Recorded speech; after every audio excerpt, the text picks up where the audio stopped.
Hej och välkommen till Filmfolkets podcast. Vi som pratar idag är Göran och Johannes. Daniel. Dagens film är Mel Brooks Blazing Saddles. Filmen i korthet. Ja, det handlar om en svart man som blir sheriff för en liten stad. Som en politiker vill jämna med marken för att han vill dra ett järnvägsspår där igenom. Det är en väldigt simpel plott. Mer än så behöver man inte förklara filmen.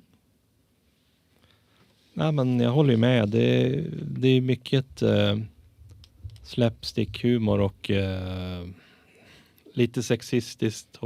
Men det är liksom det är en kul blandning. Om man säger så här, varning för den kan vara extremt stötande i dagens tider. Så det är inte för känsliga tittare om det kommer till rasistiska skämt och sådana saker. Den är som sagt gjord på 70-talet, tidigt 70-tal så. Och den är ju skriven från en helt annan tid och mycket av skämterna som är i den skulle liksom inte funka idag. Men om man bortser från det så är det liksom, den är ju fruktansvärt rolig och sen kan det ju vara liksom en fråga om man liksom gillar kiss- och bajshumor. Det är mycket sånt i den här filmen också. Fast inte så mycket, det är ju typ bara en scen som det. Ja, i och för sig. Så. Det är en scen. Det är när de sitter vid lägerelden där liksom. Käka bruna bönor och ja, resten kan man ju räkna ut. Faktiskt den första stora pruttskämtsscenen i mainstream. Så att det är lite filmhistoria. Jaså? Ja, det visste jag inte. Det är lite komiskt faktiskt. Jag tror jag kommer ihåg det för att det var ju någon dokumentär de gjorde när det kom till alla Warner Brothers-filmerna. Så jag tror jag hört det någonstans det där att det Johannes sa.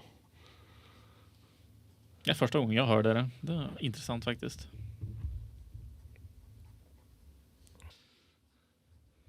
Alltså det är en film som är den är fullspäckad med skämt. Alltså de avfyrar dem fort och det är mycket. Alltså det är fruktansvärt rolig. Och det är bra skådespeleri också. Det är allt från kroppsspråk till dialoger. Alltså det är så klockrent från alla håll. Och så har vi ju Gene Wilder med igen. Det är självklart liksom. Det känns som att han är med i alla Mel Brooks-filmer.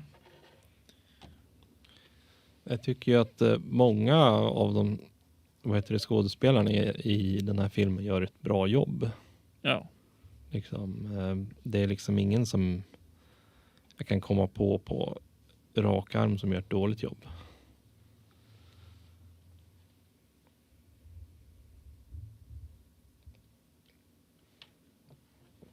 Jag kommer inte ihåg vad alla hette. Måste kolla upp.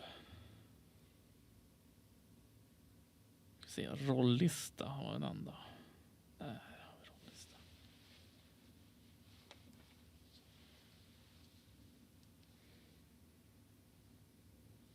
Cleavon Little har ju en av huvudrollerna. Spelar Bart. Den svarta sheriffen. Och han är extremt rolig. Att ha sig själv som gisslan där är ju en ikonisk scen. Ja, det är så genialiskt. Och en scen då gör han väldigt så här cartoonaktigt. Till och med musiken i bakgrunden liksom. Ja, men visst, det är liksom flera scener i filmen är ju riktigt såna här. Det är Looney Tunes rakt igenom. Looney Tunes logik rakt igenom hur det ska fungera och liksom förväntningarna. Och det funkar så bra. Alltså det är liksom tecknat liksom slapstick, men det funkar så fruktansvärt bra.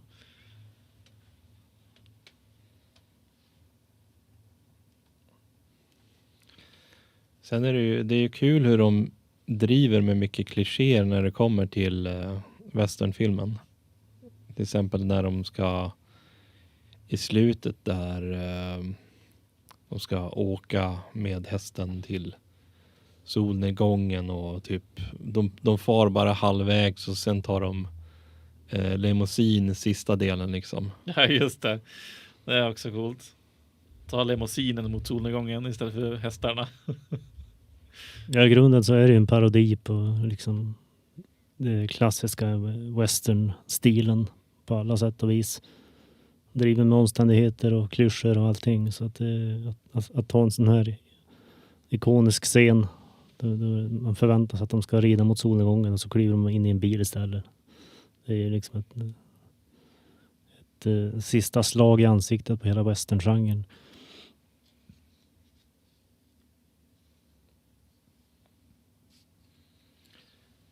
Sen är det ju också kul när det var väl några gånger i filmen som de bröt mot fjärde väggen. Ja. När Hedley skulle liksom, det var som att han pratade med oss. Där han funderade på någonting. Så det är några grejer som är kul. Harvey Korman spelar honom, Hedley. Ja, han gjorde en bra roll. Han passande sig komisk skurk, tycker jag. Sen också när de skulle blanda in liksom, när de skulle skaffa den där armén, att det var ju alla möjliga stereotyper som de liksom skulle kunna knäppa in i hela. Ja. Ja. Så sköt han en för att han tog tuggummi. Liksom, han hade lite med sig tuggummi till alla i ledet. Det är så typ, typ som en lärare i skolan skulle ha gjort typ. Minus skjutandet då. Ja, minus skjutandet. Men liksom, inte tugga tuggummi liksom. Ja, men jag tänkte just den här kvicksand-scenen är ju också kul när de pratar med varandra. Det är liksom, de sjunker ju ner och sen så börjar de prata med varandra och liksom ha liksom en dialog. Man undrar vad det är för någonting och så sen får man se att det liksom är kvicksand. Ja, det är också en väldigt Looney Tunes-artad scen. Ja, alltså du får inte se liksom kvicksanden. Du ser dem bara diskutera. Man, det här känns konstigt liksom. Så bara ser man och sjunker mer och mer och de tänker inte på det. Så du ser inte nedre delen av kameran. Liksom. Du ser bara överdelen av deras kroppar och hur de bara blir. Och istället för att säga att de sjunker så säger ena karaktären liksom, är det bara jag eller stiger omgivningen? Nej, men det är mycket som är kul med den där staden med bara att de har liksom en massa kor som springer runt fritt i liksom byn. De är typ inne i kyrkan, inne i baren och även inne i biografen mot slutet. Jo, precis. Och att alla i byn har samma efternamn. Alla heter Johnson i efternamn.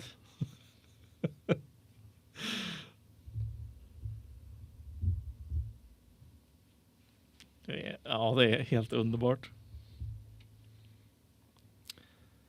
Och så sen det där att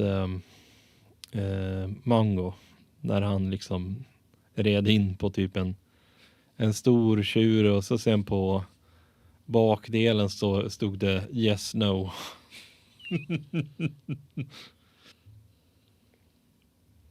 En typisk stereotyp karaktär. Stor och dum men väldigt stark. Musikmässigt är det också väldigt bra faktiskt. Den har den här vilda västern-känslan och så har de ju det där komiska i det.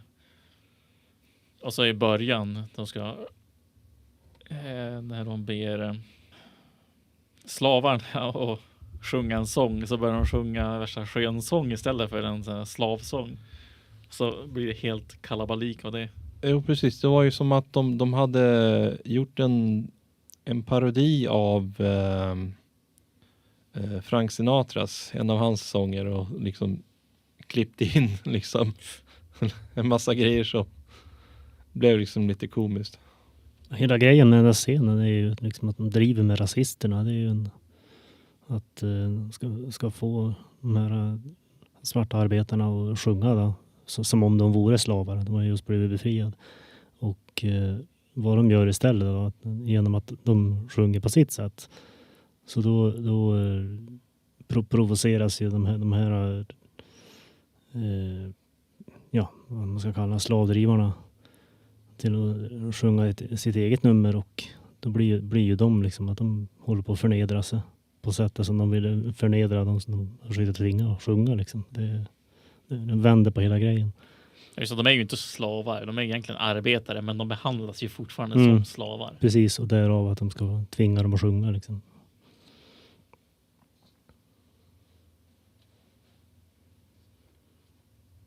Det är ju i grunden en väldigt antirasistisk film som liksom driver mycket med det här, och det är ju att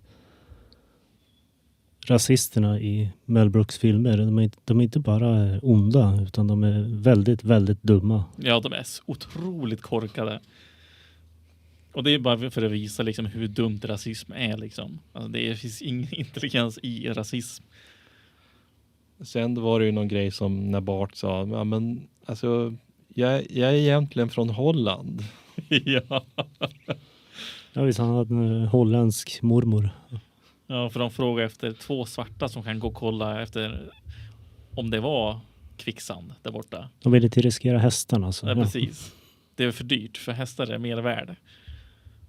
Och då var han tvungen att påpeka att min mormor är från Holland. Så ja, det var väldigt komiskt. Det funkade tyvärr inte. Nej, men det är ju många såna här guldkorn i filmen och liksom det är ju... Du sa ju någonting när han rabblade upp alla de här som han ville ha med i sin armé. Jag minns inte vad det var, men kommer du ihåg liksom det var ju någon av dem som du tyckte var rätt specifik. Ja, han rabblade upp jättemycket liksom kriminella. Det är liksom knivmördare, våldtäktsmän, bankrånare och mitt i alltihop lesbiska tågrånare. Så det var väldigt specifikt. Liksom just lesbiska tågrånare, okej? Det är liksom, det är mycket som är... Borde inte det vara bara liksom om de är tågrånare? Nej, det ska vara specifikt lesbiska. Jag tyckte det var så banalt roligt alltså. Det var säkert fler som jag missade för han nämnde jättemånga. Ja, det är lite ordvitsar i det där. I liksom meningsföljden. Nej, men det är ju liksom lite kul med karaktären Jim också när han gör lite ljusare röst i många delar av filmen. Ja. Liksom, man ska röka lite från vad är Bert? Berts liksom cigarett. Det är väl förmodligen lite mer saker i den än bara tobak. Så får han lite ljusare röst för det var för starkt. Fast han kan dricka till whisky som om det vore vatten. Så det är lite komiskt. Alltså det var ju någonting med den där historien med varför han hade börjat bli typ alkis. Det var väl någonting att han hade blivit skjuten av en 6-åring av i en röven. 6-åringen i röven. Och då liksom, nej men nu lägger jag ner min karriär och liksom blir alkis istället. Ja, han hade varit liksom världens bästa duellist och fick ständigt utmaningar. Så en dag så vänder han sig om för en utmaning och då visar det sig att det är ett barn. Så blir han skjuten i arslet och blir så förnedrad. Ja. För han vill ju inte skjuta liksom, ha en duell med ett barn. Så han liksom, ja okej. Han tror barnet liksom skämtar. Så han vänder ju så om man går så blir skjuten i röven. Och så fick han något problem med handen efter det typ. Så han blev skakig typ i skjuthanden. Ja, det är ju alkoholismen som gör det. Tremens eller vad det heter. Fast det är bara liksom i... Ja, det går ju över. Så. Sen var det ju också kul med Hedleys kontor när han skulle liksom öppna upp liksom rutan, kolla ut där. Han slog sig alltid i fönsterkarmen när han skulle liksom luta sig tillbaka. Och han är för bråttom liksom, och så är det för för trångt liksom i fönstret. Och så hela grejen liksom, precis utanför fönstret så har de liksom en hängningsplats där de hänger folk. Och det är liksom alltid fullt där liksom. Han har aldrig liksom tid för det liksom. Kan du klämma in en till person liksom? Det är nästa måndag kanske. Och så nästa scen så öppnar han igen och frågar en sak. Då ska de hänga en person och hans häst samtidigt. Alltså det... tycker det var intressant är att böden är ju klädd som att han är direkt från medeltiden. Ja just det, han ser ut som från Monty Python eller något. Ja, jag tror att det är lite kommentar på hur brutalt och primitivt dödsstraffet är. Och hela den här idén att de bryter liksom fjärde väggen genom att gå offset och fortsätta med filmen offset. För att sen ta sig till en biograf för att kolla på slutet av filmen. Ja, det är sån här väldigt postmodern humor, liksom, så absurd grej att liksom filmen spårar ur och erkänner själv att det är en film som man sen ska förväntas och liksom bara gå tillbaka i som om ingenting har hänt. Det är liksom ett enda långt skämt. Det märker man ju också liksom i typ vid slutet när de börjar gå in på andra scener liksom i helt andra liksom föreställningar. Ja. Och hoppar in där liksom. En dansföreställning och när de är inne typ i ett lunchrum där det liksom är alla möjliga typ komiker som sitter i det blir liksom bara en enda sörja liksom. det är kafeterian för alla actors, alla skådespelare som är där liksom. Så blir det en pie fight. Det är slagsmål och pie fight liksom. Och så får man ju se liksom så här besökare som besöker Hollywood bara för att kolla omkring. Och de går igenom den där kafeterian. Så går de ut så har de fullt med paj i ansiktet. Och... de är ett par riktiga pajaser. Brips. Hedley lyckas ju få paj i ansiktet även fast han försöker gömma sig inne på toan. Ja, just det. Som dörren går igen och så sen när han går upp igen så har han oförklarligt massa paj i ansiktet. Som någon har tagit sig in där ändå liksom. Så, men hur? Ja, det är intressant det där att de kör mycket med sådana här anakronistiska detaljer. Att man har lyft in både teknologi och företeelser som inte alls hör hemma i liksom, vad är det, 1870-talets miljö. Och det är ju liksom helt enkelt för att bygga den här miljön av en overklig film. Den är väldigt Looney Tunes-aktigt. Liksom hela ja, men precis. Det blir den effekten. Och de gör det så bra.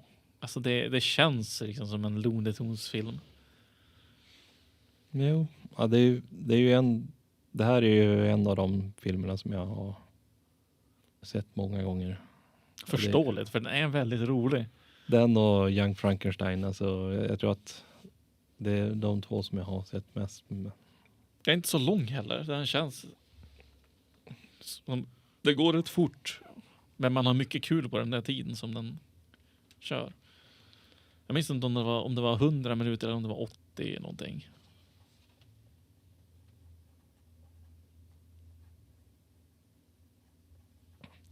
— 89 minuter. Ja, så den är inte så fruktansvärt lång tycker jag.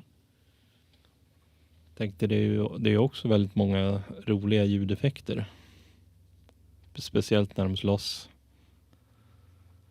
Typ så här komisk slapstick ljud liksom.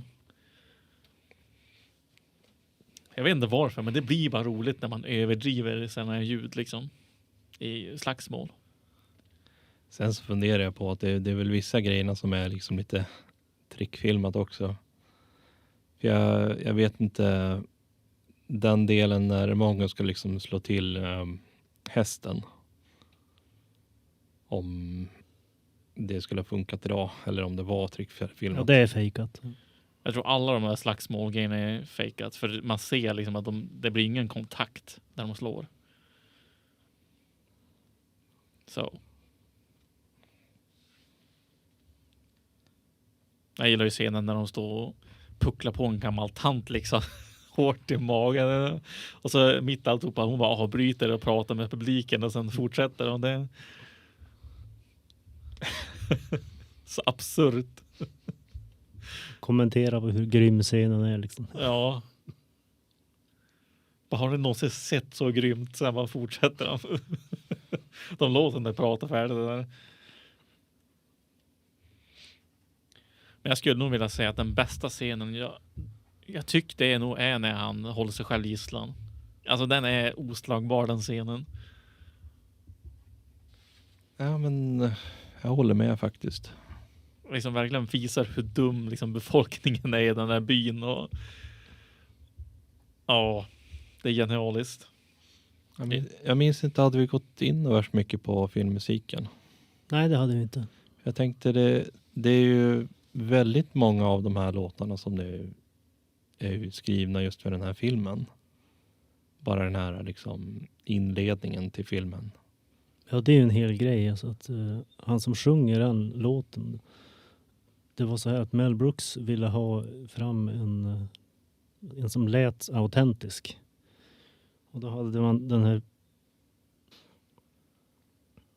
Han ville ha någon som lät som Frankie Lane som har sjungit i många såna här klassiska westernfilmer. Och under liksom genomgången då så dök Frankie Lane själv upp. Så då fick han sjunga den här introlåten och tog den på största allvar utan att veta att det var en parodifilm. Vilket han sen fick förstå och ja, tydligen så tyckte han att det var roligt. Det är ju en hel grej där i början att när man har den här typiska äldre westernmusiken men så har man lagt på alla de här onödiga piskraps-ljudeffekterna som är liksom väldigt stereotypiska. Men så går det liksom helt överstyr och det blir alldeles för många piskraps och det blir nästan irriterande. Och det är liksom driver med hela klyschan och då vet man direkt att jaha, det är en sån film.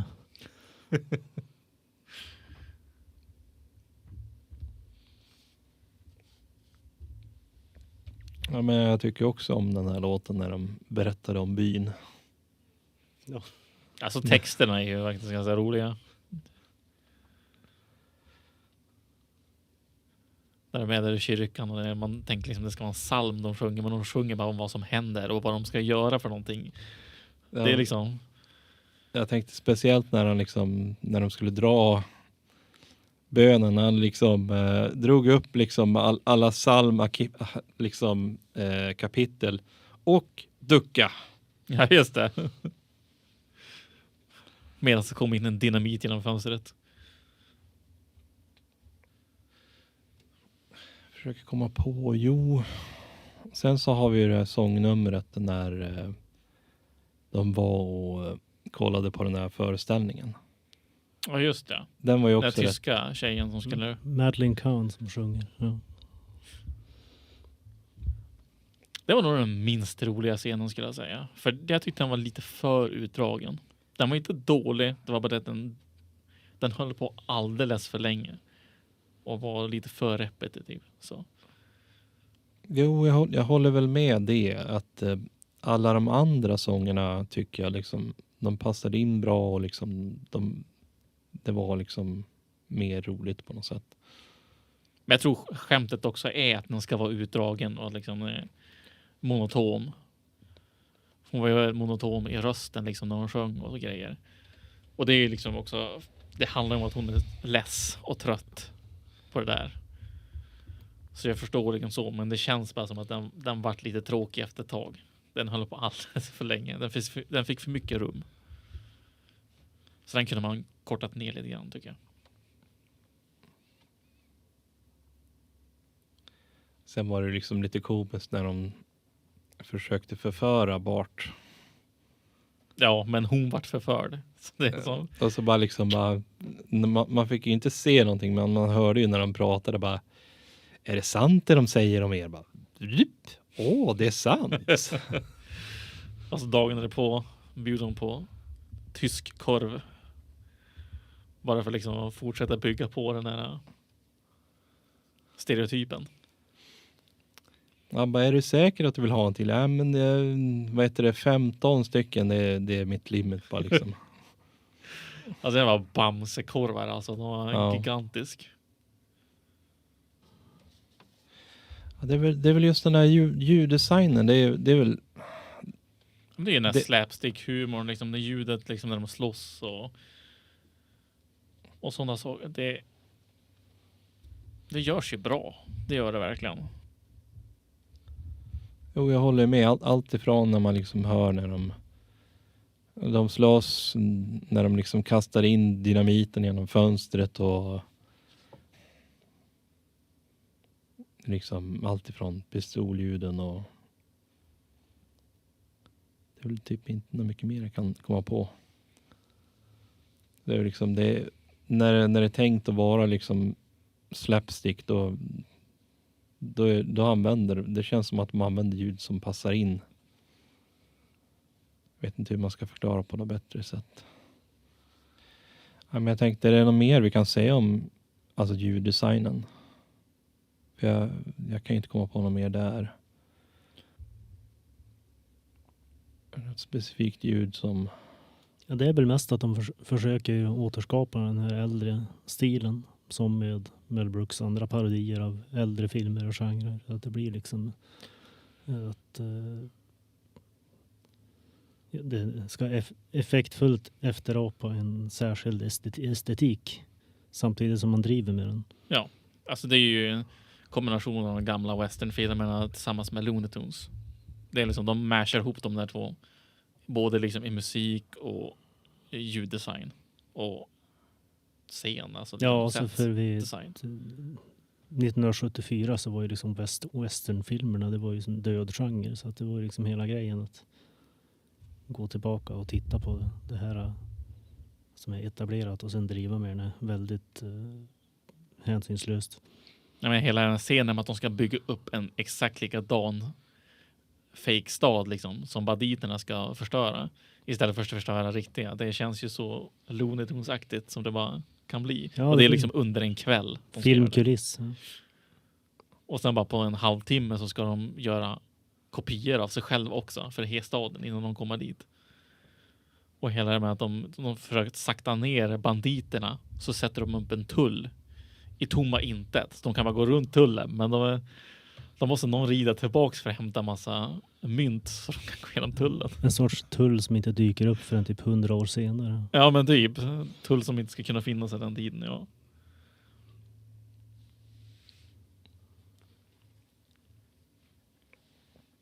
Ja, men jag håller med. Det är som att det är som att de är, vad heter det, enspåriga. Det är som att de är liksom i ett tvådimensionell värld. Ja. Att de inte kan tänka 3D liksom. Nej, men precis. De ser tullen och säger vi måste gå igenom den. Det är ingen som tänker att de kan gå runt den. Det är väldigt komiskt.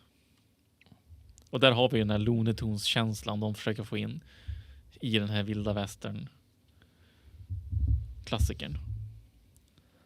Jo, precis. Och så har vi ju sheriffens utstyrsel. De visar alltså liksom att den är överblingad liksom med Gucci och ja, visst. Gucci sadelväska och sånt.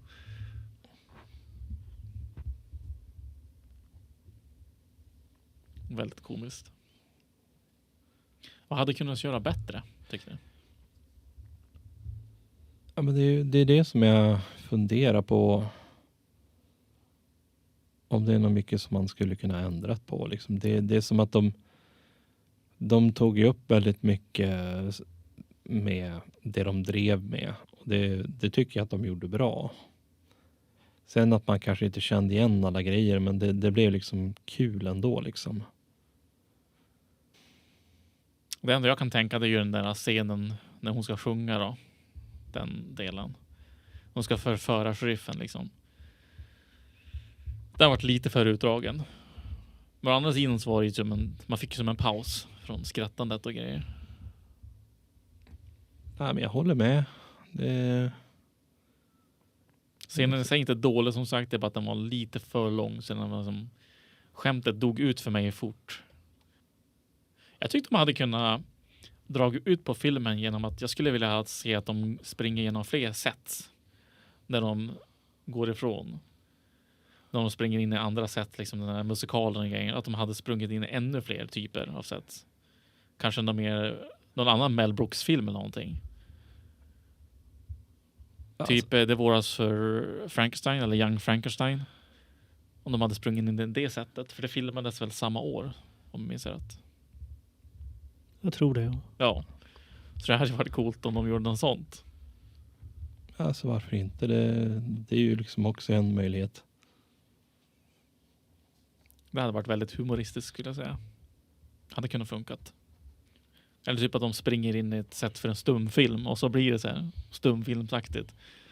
Så det kommer upp en textruta emellanåt medan de slåss och så visar de när de slåss. Och det hade kunnat vara väldigt roligt. Mm. Kan vi komma på något mer? Ja, alltså jag tänkte här att när man tänker på saker som kunde göras annorlunda så går det ju inte att undvika det faktum att det här är en film som använder väldigt många, jag skulle säga n-ordet används ganska frekvent och lite andra saker. Och det har ju blivit en sak i populärkulturen att man säger att den här filmen kan inte göras i moderna tider för att det skulle vara så provokativt och allmänt svårt. Men alltså det här är ju en film som i grunden är gjord för att håna rasismen och inte bara för att göra något som är liksom modernt edgy, den typen av humor, utan det har ju ett syfte allting. Lite på samma sätt som Tarantinos Django Unchained använder sånt här för att liksom som en markör helt enkelt. En annan sak som jag tänkte på där, det var ju att den här scenen då man ser tillbaka på Barts ungdom med det här vagntåget över prärien. Då har de här Lakota-indianerna som attackerar. Då är det att hövdingen är ju Mel Brooks själv. Och det språket han pratar och han ska kommunicera med sina egna, det är ju faktiskt jiddisch. Det är faktiskt ett internt Hollywood-skämt som driver med det faktum att att ofta urinvånare i gamla westernfilmer inte spelades av urinvånare utan de spelades av inhyrda judiska skådespelare, men också i vissa fall kunde vara folk som var latinamerikaner och andra så här. Det var väldigt sällan att man skulle faktiskt anställa en autentisk. Så det är liksom en drift med Hollywood-praxis där.